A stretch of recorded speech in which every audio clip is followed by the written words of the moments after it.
ನಮಸ್ಕಾರ ಸ್ನೇಹಿತರೆ, ಮತ್ತೊಮ್ಮೆ ನಮ್ಮ ಚಾನಲ್ಗೆ ಆತ್ಮೀಯ ಸ್ವಾಗತ. ಸ್ನೇಹಿತರೆ, ನೀವು ಗಮನಿಸುವ ಹಾಗೆ ಬೆಂಗಳೂರಿನಲ್ಲಿ ಒಂದು ದೊಡ್ಡ ದುರಂತವೇ ನಡೆದು ಹೋಗಿದೆ. ಸ್ನೇಹಿತರೆ, 18 ವರ್ಷದ ನಂತರ RCB ಕಪ್ ಗೆದ್ದಿರುವ ಈ ಖುಷಿಯಲ್ಲಿ ಎಲ್ಲರೂ ಇದ್ದರು. ಆದರೆ ಈ ಖುಷಿ ಬಹಳ ದಿನಗಳ ಕಾಲ ಇಲ್ಲ.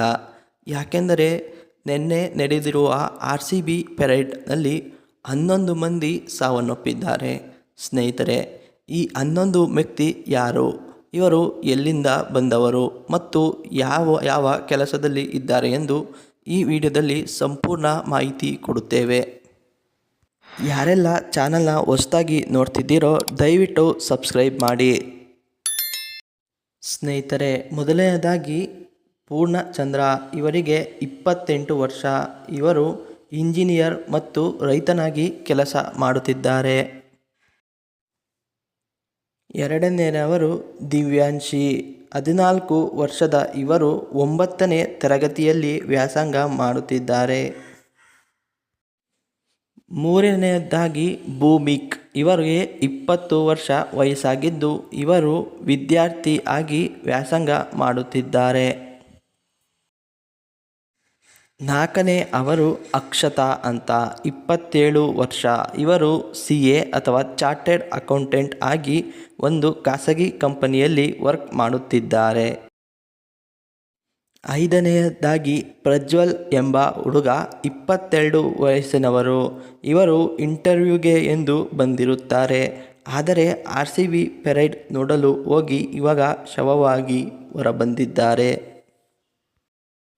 ಆರನೇ ಅವರು ಸಹನಾ ಎಂಬ ಹುಡುಗಿ, ಇವರಿಗೆ 24 ವರ್ಷವಾಗಿದ್ದು ಇವರು ಇಂಜಿನಿಯರಿಂಗ್ ವ್ಯಾಸಂಗ ಮಾಡುತ್ತಿದ್ದಾರೆ.